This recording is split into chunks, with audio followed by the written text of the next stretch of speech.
Un año de la pandemia. En diciembre del 2019, en Wuhan, China, aparece un brote de neumonía. Como ya lo saben, la mayoría de los afectados tenían en común que trabajaban en un mercado de la ciudad.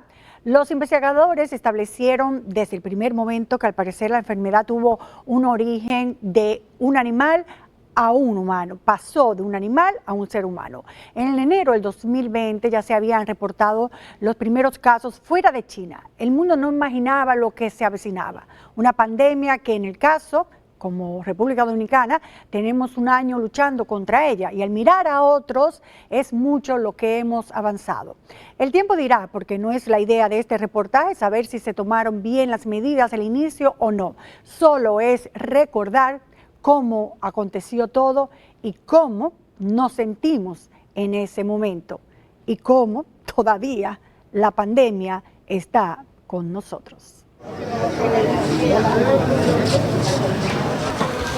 Para marzo del 2020 se hablaba ya de 11 casos de personas contagiadas en el país, casos todavía no considerados transmisión comunitaria, ya que muchos de ellos eran extranjeros que estaban de manera temporal en el país. Dentro de ellos, el famoso caso cero, importado desde Italia, Claudio Pasqualini, cuya imagen en el hospital Ramón de Lara, saludando a través de un cristal, se hizo emblemática. Otro caso que acaparó la atención en esos primeros días de incertidumbre con el virus en República Dominicana fue el caso de Oraida Heredia Díaz, quien había llegado de Italia a Villarriba y según había dicho el ministro de Salud de entonces, en una de sus rutinarias ruedas de prensa para informar sobre el virus, esta se había escapado de la clínica en la que se encontraba, situación que se propagó en las redes sociales, por lo cual la señora salió ante los medios de comunicación a desmentir tanto que se haya escapado como que estuviera enferma y estando contagiada habló con la prensa sin mascarilla.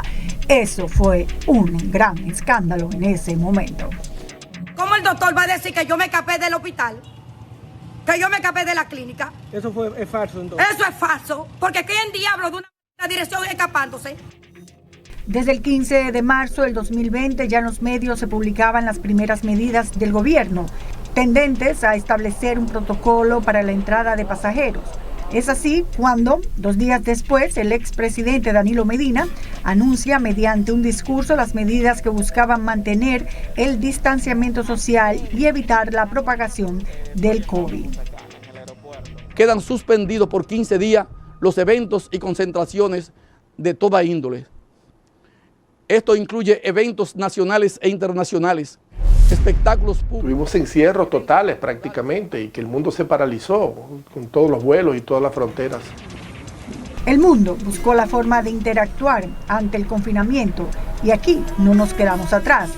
Salieron a los balcones a botar el golpe, cantaban, tocaban instrumentos, dando conciertos a sus vecinos. Las casas se volvieron escuelas, oficinas, tomando la tecnología como aliada tanto para la educación como para el teletrabajo, que se fortaleció para quedarse en muchas empresas, aunque hubo algunas desventajas. Pardon me. My apologies. Un punto aparte sería el año escolar, que se presentó fuera del programa acostumbrado, pues inició el 3 de noviembre a través de plataformas digitales con apoyo de plantas televisoras y radiales para mantener el contenido educativo de las escuelas.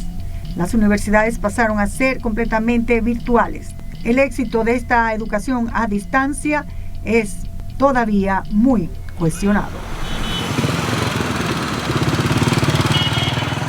Los primeros días del confinamiento fueron desesperantes. Largas filas en los supermercados, anaqueles vacíos, falta de productos de limpieza y hubo una famosa escasez hasta de papel higiénico. Papel higiénico aquí se fue, papel higiénico aquí se fue. Pánico colectivo limpiando cuanto se compraba en el supermercado y despojándose de todas las prendas de vestir antes de entrar a la casa. De hecho, hubo personas que terminaron con problemas de salud por el exceso en el uso de desinfectantes. Cuando yo tuve que ir al supermercado, fue una cosa increíble. O sea, yo cuando llegué a la casa usé de más el cloro. Usé demasiado cloro. Después usé el gel de las manos. Desinfecté todos los alimentos con cloro, pero usé el cloro de una manera desproporcionada. O sea, usé demasiado cloro. Y eso provocó que me dé dolor de cabeza, que me diera tos, que me diera agüita. Y yo pensaba que yo dije, yo tengo el virus. El miedo en la población se acrecentó, provocando ansiedad, y muchos médicos y psicólogos salieron a dar consejos en los medios de comunicación, así como universidades establecieron líneas de apoyo emocional, mientras continuaban aumentando los casos comunitarios. La primera muerte en República Dominicana se anunció el 16 de marzo del 2020. La víctima no dominicana de 47 años, quien además padecía de tuberculosis y era positiva al VIH. Días después, muere la diseñadora Jenny Polanco, consternando a la población. Entonces ya sumaban 6 los fallecimientos en el país hasta el 25 de marzo. Las calles, tanto aquí como en muchas partes del mundo, se encontraban desérticas. Se difundieron imágenes de lugares emblemáticos como Times Square en Nueva York, Venecia en Italia y otros puntos turísticos icónicos desolados. De hecho, también surgieron imágenes de cómo la naturaleza, por la pausa en la contaminación, se renovaba. Iguanas salieron en las carreteras de Baní, las aguas de Venecia se hicieron cristalinas y hasta pingüinos caminaron libremente en el acuario de Chicago cerrado por la pandemia. El mundo cambió radicalmente a partir de que la Organización Mundial de la Salud decretó la pandemia mundial. El mundo se paralizó y todas las cosas cambiaron. En principio, no todas las medidas fueron claras. De hecho, hubo contradicciones desde la propia Organización Mundial de la Salud. But more importantly, primero, que no se contagiaba a los seres humanos. Luego que sí. Luego, que las mascarillas solo debería ser para el personal médico. Luego, que todo el mundo usara mascarillas. Que guantes para todos. Pero luego se desestimaron los guantes. data with WHO. Se estableció que los niños no se enfermaban. Luego resultó que sí. En fin, la pandemia ha sido un aprendizaje para todos, logrado a través de las experiencias de los propios países afectados. Con esta infección de coronavirus teníamos un 80% de gente que pasaba asintomática, un 15% de gente que iba a necesitar hospitalización y un 5% de gente que iba a las unidades de cuidados intensivos, y dentro de esto había un número también que fallecía. Mientras tanto, el impacto económico para República Dominicana se hizo sentir desde el primer mes de implementadas las primeras medidas. El momento más álgido que tuvo fue en el mes de abril, donde prácticamente todas las actividades estuvieron confinadas, y eso provocó que la actividad económica tuviera una caída de menos 29%. Ya en la evaluación del 2020 completo se determinó una caída importante en la economía, y no es para menos. Muchas empresas tuvieron que cerrar. De hecho, se estima que más de 6.000 empresas que antes tributaban dejaron de hacerlo, y que el gobierno dejó de percibir en ese año más de 120.000 millones de pesos, por lo que el déficit de las finanzas públicas también fue relevante. El déficit del año anterior fue de alrededor de 7.7 como porcentaje del PIB. Es decir, que en el año 2020, que se supone que íbamos a tener un déficit proyectado de alrededor de 2.1, 2.2, terminamos en 7.7. Una de las primeras medidas que se creó fue el programa Quédate en Casa, por un monto de 5.000 millones de pesos. También el programa Fase 1 y Fase 2, donde se estaba dando una especie de transferencia a las empresas para que ellas pudieran mantener la plantilla de sus trabajadores, y se les daba entre 5.000 a 8.500 pesos. También se creó el programa PATI, que fue el que abarcó más de 220.000 empresas informales.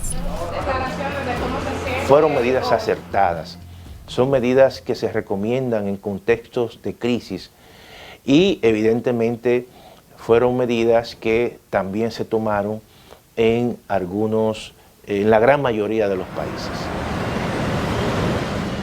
El Banco Central tuvo que introducir medidas con las que logró equilibrar el impacto negativo.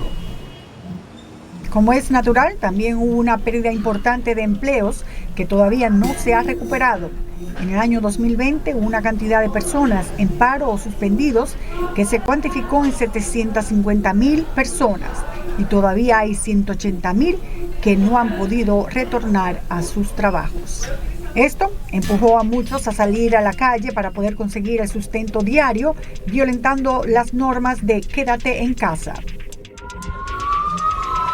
Comenzaron los enfrentamientos con la Policía Nacional, quienes tuvieron que apresar a todo aquel que salía después del toque de queda. Esto generó y genera mucha controversia, pues se presentaron casos de agresiones entre agentes y ciudadanos que llegan hasta el día de hoy. Uno puede meterte aquí sin una orden de un fiscal. Mira ahora, mira ahora. Muy buenos días, saludos a todos. Mientras tanto, los casos de contagios iban en aumento y el miedo ante la falta de una vacuna abrazaba a una gran parte de la población. El viernes 26 de marzo del 2021, el número de personas que se han contagiado alcanza los 251.582 y los fallecidos 3.302. Otros factores que algunos entienden pudieron incidir en la propagación fue quizás el llamado a las urnas para unas elecciones municipales en marzo, después de haber sido suspendidas en febrero, ante diversas denuncias relativas al voto automatizado que generaron protestas y marchas multitudinarias. Señores, acaban de tirar bomba lacrimógena. Mientras, en el mundo, los hospitales colapsaban y ya aquí, desde el 1 de marzo, se sabía del caso importado del famoso italiano. Luego tuvimos un segundo proceso electoral, esta vez para las elecciones presidenciales en julio, pero eran procesos democráticos necesarios a los que otros países también se abocaron a pesar de la pandemia. Hay que incluir también que hubo un cambio de gobierno dentro de la pandemia. Pero por fin llegó la luz al final del túnel, con el anuncio del 15 de febrero del 2021 de la llegada de las primeras vacunas en República Dominicana. A las 7 de la mañana empezamos la vacunación. Va a ser necesario que nosotros vacunemos prácticamente al 100% de la población para lograr la inmunidad de rebaño. Eso es lo que vamos a necesitar. Con una vacuna que sea más eficaz, quizás siempre se ha hablado de un 70 o un 80%. Hasta el momento se han vacunado 813.000 ciudadanos en todo el país, colocándonos en el tercer país de América Latina con mayor cantidad de personas vacunadas. Y aun cuando el ritmo de la vacunación vaya como las autoridades lo han planeado, siguen quedando algunos desafíos en cuanto al enfoque de la protección sanitaria y económica.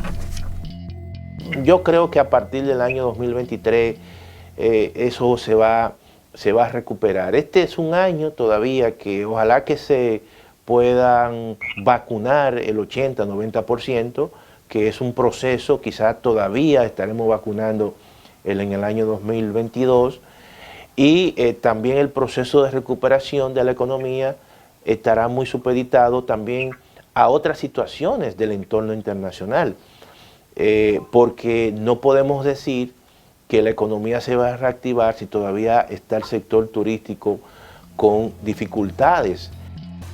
El año 2020, el inicio de la pandemia, será un año que quedará en la memoria de todo el mundo por mucho tiempo.